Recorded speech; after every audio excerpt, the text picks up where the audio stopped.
Ngayon ay mag-edit naman po tayo ng service charge. Sa pag-exit ng kills mode, 2 times power, then 1 times volume up. So, 1, 2, 3. Then, pupunta lang po sa 3 dots. Tapos, i-load products.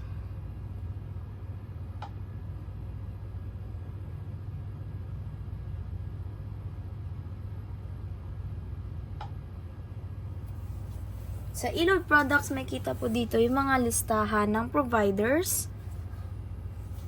Pipili lang po kayo kung ano po yung isa-select or yun yung i-edit nyo. So, halimbawa po is GCash Cash In. May 2 types po para mag-edit. Pwede pong dito sa choices. Then, meron din po dito sa regular amount. So, explain ko lang po kapag dito po tayo mag-e-edit ng mga prices or service charges, ito po yung mga lumalabas doon sa choices. Kapag kapag nag-transaction na. Tapos kapag sa regular amount configurator naman, dito naman po yung sa enter amount. So, halimbawa, 100 tapos, 10 pesos po yung chinarge. Kunwari ay 115. Sa 100 is 15 pesos po yung patong. Then, sa description, ilagay lang GCash Cash In 100. Then, sa display order is kung pang ilang display siya doon sa listahan. Update promo pagkatapos po mag-edit. So, yung 100 is naging 115. So, 15 pesos yung patong natin dyan. Tapos, kapag 110 ay 100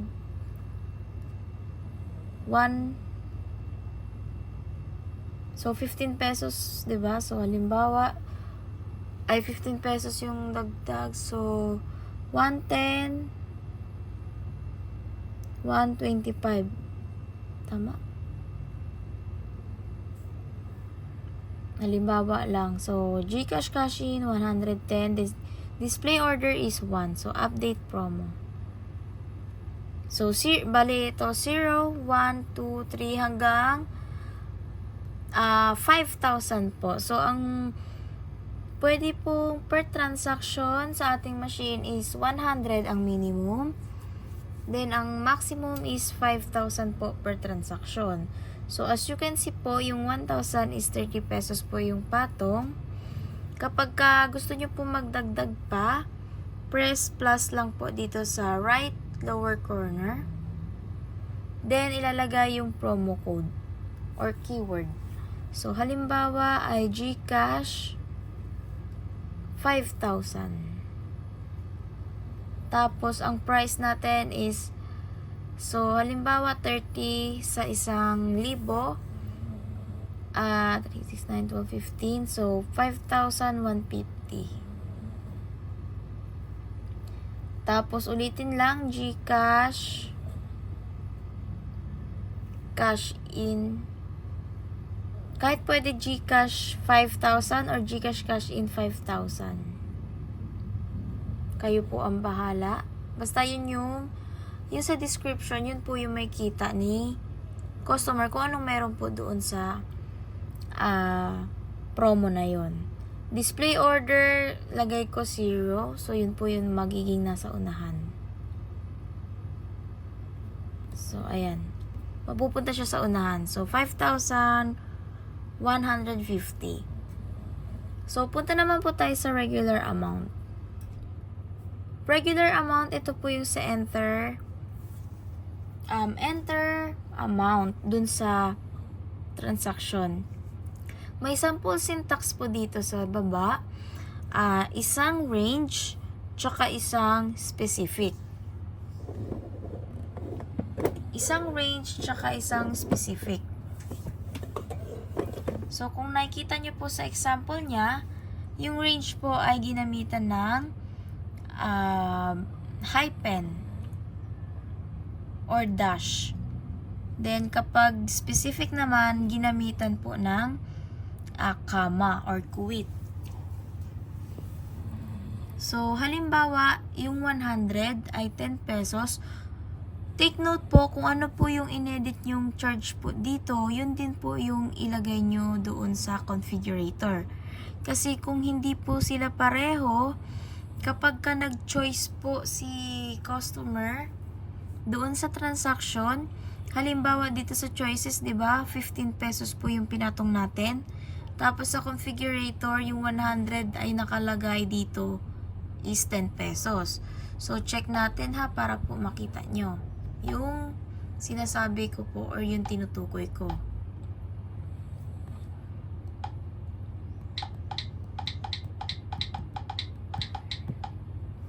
So, ito po yung edit natin kanina na 5,000, Gcash cash in 5,000. Then, ang singil ng machine is 5,150. Then, ito po yung sinasabi ko, yung sa choices po sa baba, ito po yung mga pagpipilian ni customer. 100 is 115 yung singil ni machine. Pero ang naka-edit po doon sa configurator is 10 pesos. So, kung nag-enter amount po si customer, halimbawa is 100, ang naka-edit po doon sa configurator is 10 pesos, ang sisingilin po ng machine nyo is 10 pesos, 110 pesos. Pero yung nandito sa choices is 115. So, magkaiba po. So, kailangan po kung ano ang naka-edit sa choices, yun din po yung naka-edit sa configurator. So, balik tayo ulit sa main menu. 3 dots, e-load products.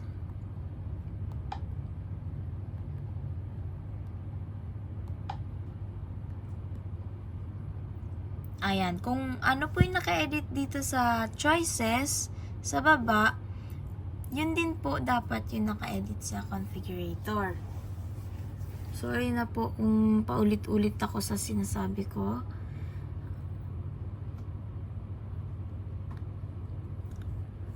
Tapos, mas maganda po sana, ang recommend ko is default na kasi ito ng machine. So, bale, kung ano pong saan kayo komportable, pwede naman po sundan nyo na lang po yung nandito.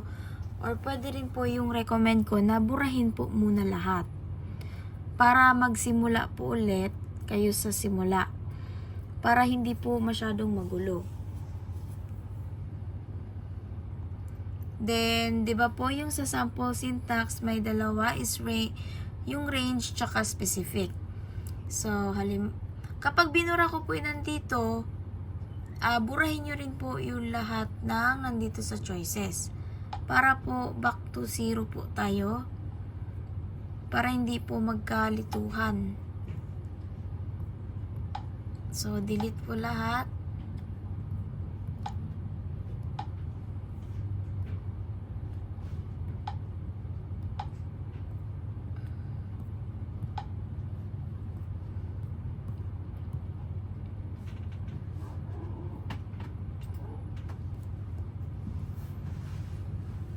Assume po natin na na-delete natin lahat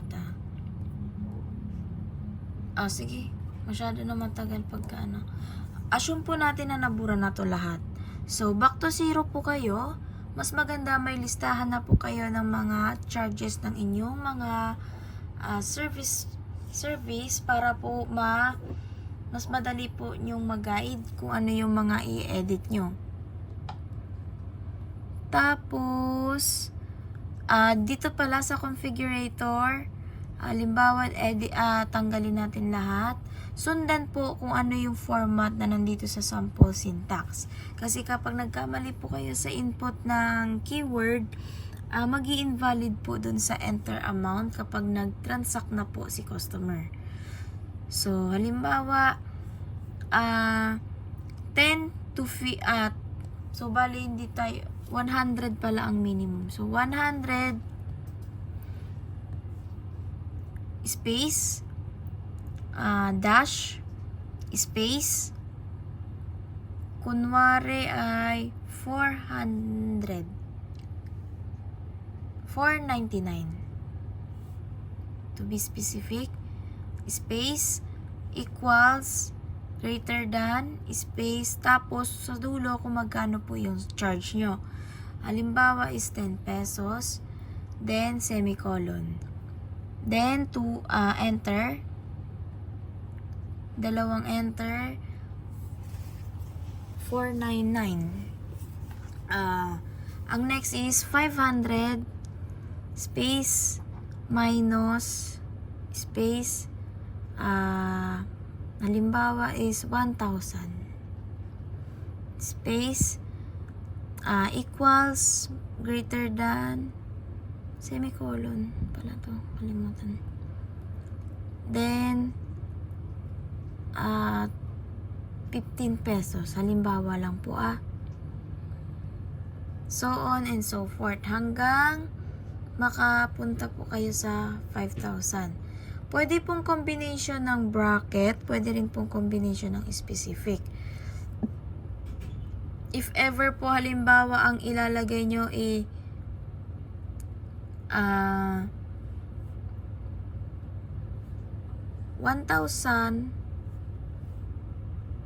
2,000, may space ba? May space pala dito. Comma, space 3,000, comma, space 4,000, comma, space 5,000. So, expect po natin na ganyan yung nilagay nyo. 20 pesos. Kapag ganyan lang po yung nilagay nyo, ay then update. Update po muna natin para makita nyo. Tapos, na-update na yung config. Expect po na ganyan po yung inedit nyo. Yung comma po kasi specific. Kung ano lang pong numbers or amount ang nilagay nyo po dito, yun lang po yung mag-i-encode dun po sa enter amount. So, 1,000, 2,000, 3,000, 4,000, and 5,000. Kapag nag-enter amount po si customer, halimbawa is 1,050 or 1,100, hindi po makikita ng system. Try po natin. Kasi ang nilagay nyo lang po is 1,000, 2,000, 3,000, 4,000, 5,000.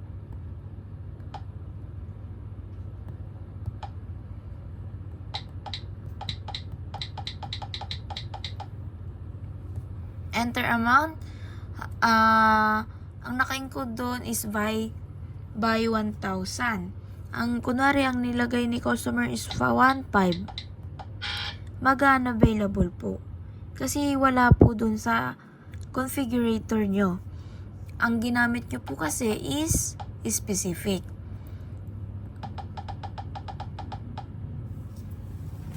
Balik po tayo ulit sa main menu.